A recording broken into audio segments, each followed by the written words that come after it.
20th Century Boys and is written by the greatest mangaka of all time, Naoki Urasawa. He earned this title after writing Pluto, Monster, and 20th Century Boys. You know, I've read Monster, so I had very high expectations from 20th Century Boys, and it fully met those expectations. I don't understand why people still criticize the endings of Monster and 20th Century Boys, where in my opinion, Monster completely justifies its ending. The ending of 20th Century Boys feels a bit rushed, but it makes sense given the context of the story. After such a huge build-up, it could only have that kind of ending. But that's not the topic of this video, so we'll discuss that some other time. Just like most anime and manga have several volumes, 20th Century Boys has 22 volumes, and today I'm going to tell you the story of the first 3 volumes, which cover the first 32 chapters. This will give you an idea of why more people liked it than Monster. So, the story begins with Kenji's adulthood. He's a man who, like every child, dreamt big while playing in the fields with his friends. He and his friends created a flag that symbolized that they would be the ones to save the world from atomic bombs, killer viruses, giant robots, and even aliens. But when Kenji grows up, he is burdened with responsibilities, taking care of his elderly mother and his niece, Kana. One day, his sister Kiriko suddenly leaves Kana and Kenji in his mother's care and disappears. Neither Kenji nor his mother knows who Kana's father is, or where her mother has gone. Because of this, Kenji's mother decides to leave Kana at a childcare center, but Kenji refuses. Kenji even gives up on his band for Kana. Another one of Kenji's dreams was to perform on Japan's biggest stage, something he first thought of when he heard Jumping Jack Flash on the radio as a child. He tells his friends that one day, he'll perform on Japan's biggest stage. We hear this same thing from Kenji in high school, where he joins a band. At that time, a guy named Spider asks him about his dream, and Kenji again says that he will perform on Japan's biggest stage. When Spider asks if he's serious about it, Kenji says, not at all. 3 years later, Spider is performing on Japan's biggest stage in Osaka, while Kenji is still running his store with his niece and mother. So that was a small glimpse into 20th Century Boys' main character Kenji's past. Suddenly, 2 police officers visit Kenji's store and ask him about Professor Shikishima, to whom Kenji had made a delivery 2 weeks earlier. After this, Kenji learns that Professor Shikishima and his entire family have gone missing. Kenji feels sad, not because of the professor's disappearance, but because he didn't get paid. He goes to the professor's house to collect his payment, where he sees a symbol that looks vaguely familiar. Soon after, Kenji learns about his childhood friend Donkey's death, which was ruled a suicide after he jumped off the school building. Donkey was the same friend who once saved Kenji and the others from drowning. At Donkey's house, Kenji finds a letter in which Donkey asks him, "Do you remember this symbol?" Donkey's wife then tells Kenji about a boy named Masao, who had recently joined a cult called Friend. Masao was also a student of both Professor Shikishima and Donkey. When Kenji tracks down Masao, he finds out that not only Masao, but many others have joined this cult,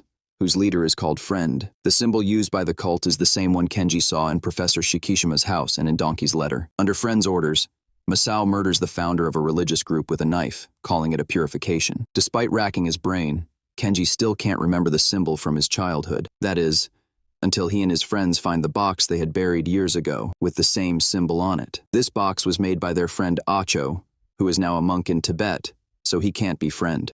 Kenji starts investigating who could be using the symbol from their childhood and comes to the conclusion that Donkey couldn't have committed suicide. As Kenji gets more involved in this mystery, the sales at his store drop. The person with whom Kenji has a contract gives him 2 options: leave Kana at the child care center and continue the contract, or keep Kana and have the contract terminated.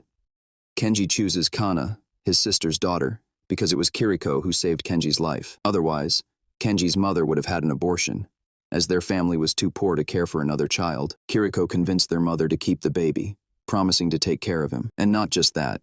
Kiriko was the one who bought Kenji his first guitar when his mother refused. She got the guitar from a rich classmate, even though she didn't like him. This shows how much Kenji's sister cared for him.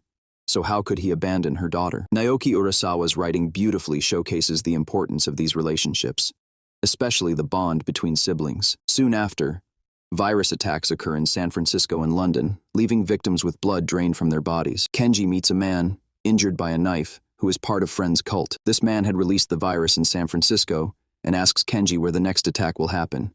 Kenji says he doesn't know. The man says, "You know Friend, and you know all of his plans because they were originally yours." Kenji recalls his childhood, when he and his friends had imagined all sorts of villainous plots, including virus attacks, and how they would save people from them. The locations they came up with? San Francisco and London, 2 cafes where Kenji used to hang out with his sister. The man gives Kenji a laser gun, another childhood idea of Kenji's, but it's not fully functional. and the man tells Kenji not to fire it. Kenji then realizes that Donkey didn't commit suicide. The man had pushed him off the building. As Donkey fell, he said, "These aren't friends' ideas. They're Kenji's." The man gives Kenji Donkey's final letter. Honestly, this is the point where the story really started to get exciting for me. The way things were connecting was fascinating. Friend had to be someone from Kenji's childhood group, someone who knew all his ideas.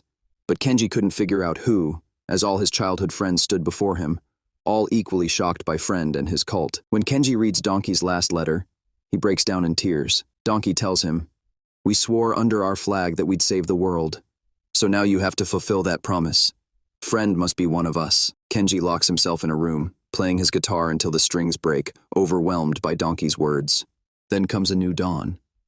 Kenji, determined to find out who Friend is, sets off with his friends. But when he sees them struggling with their own problems, he decides not to involve them in this new crisis.